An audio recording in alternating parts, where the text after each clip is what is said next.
Andriy, 42 years old, manager, City of Luhansk. All questions were asked in January 2024. Answers were provided in Ukrainian.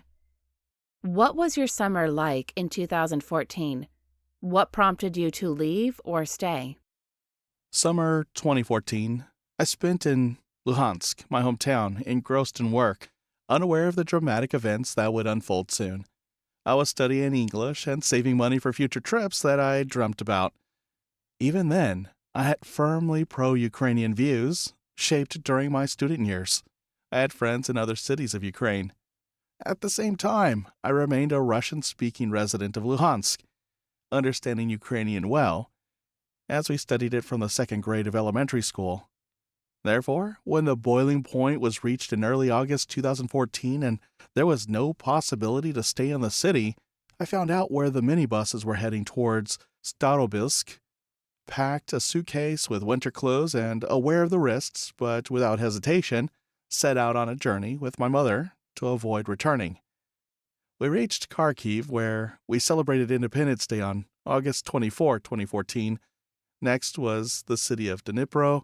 In the fall of 2014, for a while, railway communication with Luhansk was restored, and my mother decided to return. Our paths diverged, and I continued to Kyiv. At the end of November 2014, I was about to turn 33. Is there a story of yours or your close ones that you would like to share? What struck you the most? I've been and continue to be impressed by the stories of those adults who left the occupied territories and returned.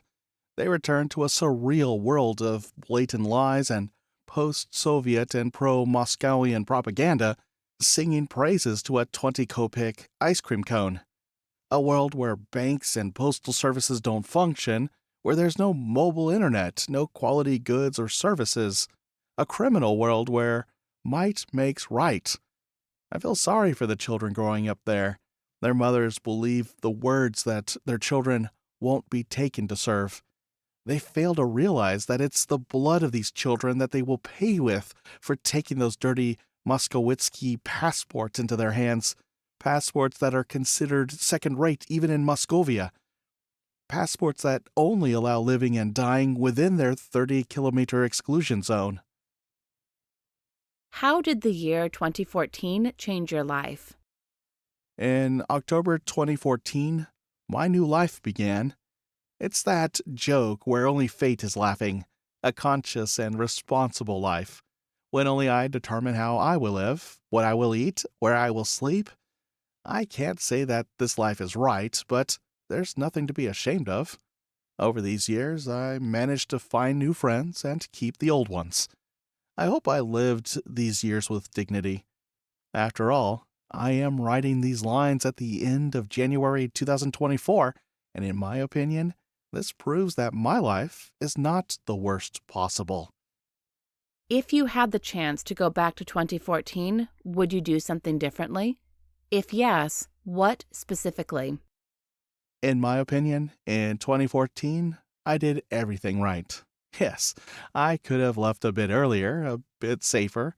However, it happened at a moment when there was no other alternative, and I am grateful to all the people, friends, acquaintances, colleagues who were there for me at that time. It's regrettable that my mother made the decision to return to Luhansk. Even more regrettable that she doesn't realize it and doesn't want to leave from there. How do you feel about your life now? Do you have any regrets? The events that occurred in 2014 confirmed a simple truth. Don't have 100 banknotes, but have 100 friends. I am grateful for the help I received at times from ordinary people and sometimes from acquaintances who had every right to stay aside but helped as much as they could. Later, I tried to repay fate by helping others when the opportunity arose. Another wisdom proved true. When you're feeling down, find someone who's worse off and help them. It's true. Do you plan your future? If yes, for what term? All the plans for the new life after 2014 were ruined by the invasion of the Moskovitskaya horde in 2022. More on this below. On February 24th, 2022, a full-scale invasion of Ukraine by Russia began. What was this day like for you? What were your feelings, and how did you react? On February 24, 2022, my experience began in the town of Nemishaieve, about 30 kilometers west of Kyiv. I lived there in a small house and commuted to Kyiv for work by train every day. In the morning, I received a message from friends advising not to travel to Kyiv that day, but I decided to go anyway. Around 7 a.m., I went to the suburban train station and waited for about an hour. An announcement was made that the suburban train service to Kyiv had been suspended. So, on that day, February 24, 2022, I found myself in the places where the most tragic events of the defense of Kyiv unfolded in the spring of 2022. Nemishaieve is located between the now sadly famous towns of Irpin, Bucha, and Borodyanka. In the first few days, there was still communication, electricity, and gas. It was clear that the war had begun, and any attempt to move from the town towards Kyiv or to the west towards Zhytomyr Highway was deadly dangerous. Therefore, I decided to stay in the town until the first opportunity to leave relatively safely.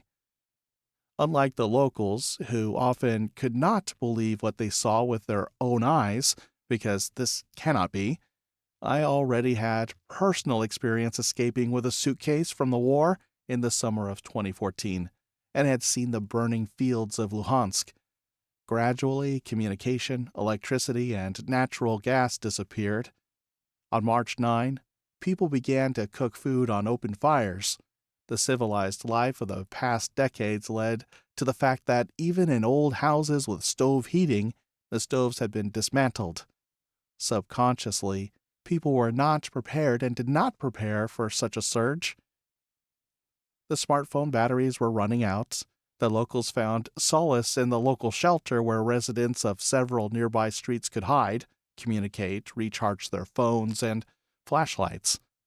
Local volunteers provided food to those who needed it and took care of the sick and the elderly. A generator, activated for 2 hours each day for recharging, became a real miracle. Approximately from March 10 to 15, a green corridor and the evacuation of civilians were announced. The only way for men to leave was behind the wheel of their own cars, where their wives and children were. Many of these cars remained on the sidelines of the Zhytomyr and Warsaw highways, shot by the occupiers. Eyewitnesses told horrifying stories. After the evacuation, the town emptied. Nemishaieve was spared the fate of Irpin, Bucha, and Borodyanka. Fortunately, the occupiers did not enter the houses or check documents. Perhaps they didn't have time. I didn't have to encounter any occupiers face to face, so I preserved my life and health and have the opportunity to write these lines. Yes, there were wounded and killed among the local residents. Volunteers, ordinary guys and girls, looking for groceries, medicines, fuel for the generator, and firewood for stoves, took the most risks. They distributed food to bedridden patients who couldn't make it to the shelter on their own. We first saw Ukrainian armed forces scouts on April 1, 2022. We welcomed them with applause and great gratitude for the liberation. On April 9, 2022, I went to work in Kyiv for the first time. We traveled for several hours by car through traffic jams, passing volunteers, special equipment, wrecked civilian cars on the sidelines, and burnt armored vehicles of the occupiers. We bypassed the blown-up bridges over the Irpin and Bucha rivers on the outskirts. That was my day on February 24, 2022. What motivated you to stay in Ukraine? How were these 2 years of full-scale Russian invasion in Ukraine for you? What is your current emotional state? Formally, I do not have the right to leave Ukraine during a state of war, and I have no desire to do so. These 2 years, I have been in the city of Kyiv. In the first few months, the spring and summer of 2022 were inspiring. due to the extraordinary unity of the people. At the time, my means of transportation was a bicycle, which proved to be quite sufficient. Later, people began to return. The events of the Kharkiv counteroffensive and the liberation of Kherson and the right bank part of Kherson Oblast were met with great inspiration. The blackout period of the winter of 2022 to 2023 was a challenging time. The year 2023 turned out to be morally more challenging. In September 2023, I visited acquaintances in Kharkiv who were the first to welcome me with my mother when we fled from Luhansk in the summer of 2014. I saw educational classes in the Kharkiv metro. This was the only trip beyond the Kyiv region in these 2 years. There were informational provocations from the enemy and unclear actions of local authorities, constant gatherings of volunteers amid the reinstallation of pavement, both literally and figuratively. It truly shakes one's consciousness, and there is an understanding that efforts need to be focused on fighting the external enemy. The President of Ukraine, as the Supreme Commander-in-Chief, and the Commander-in-Chief of the Armed Forces of Ukraine are indisputable leaders of the state, doing everything possible to preserve Ukraine's territorial integrity and sovereignty. Huge thanks to Western partners, European countries, the United States, and the world for providing military, humanitarian, and economic support to Ukraine, without which it would be impossible to resist the onslaught of the Moscow horde. Glory to Ukraine, glory to the volunteers, God bless America, long live the King. What changes and transformations have occurred with you, if any, as a person during these 2 years of full-scale invasion? Ukraine is Europe. I have definitely switched to the Ukrainian language, the language of the state of which I have been a citizen since birth. The realization of the hostility of the Soviet legacy and the Muscovite reality, the exclusion of Moscovitz narratives from my personal information space, including the so-called culture and everything else that currently evokes disgust. Communication with those acquaintances and relatives who remained on the other side of the Porobrik has almost ceased, mostly because they do not consider the aggressive war unleashed by the so-called Russia a crime. They are afraid to admit it to themselves. People who have left the occupied territories for Moscow, in my opinion, are much more open. They made their choice. If you could go back to 2014, would you do anything differently? I've already written about 2014 above. Here are a few words about what I did after 2022. Yes, I understand that future events will unfold differently, and some of my warnings may turn out to be futile. However, now that I have a huge 50-liter gas cylinder with liquefied gas and a canister of fuel, this is a currency that is hard to overestimate when life is slipping out of control, and you need to escape or survive against all odds. I understand that it's necessary to raise funds for armor and military equipment. It's necessary to undergo training in tactical medicine and learn to operate drones. It's worth doing all of this right now.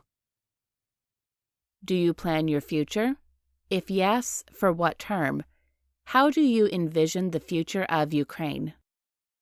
My planning period extends until the 25th of the next month, the deadline for depositing funds into your credit card to maintain the favorable period of the revolving credit line. I understand the need to have a financial safety net for at least a few months in case of anything. I dream of having a car and my own home. I dream of owning a registered firearm. I can't be candid with myself because any plans don't make sense as long as the war continues. Ukraine awaits a victorious future.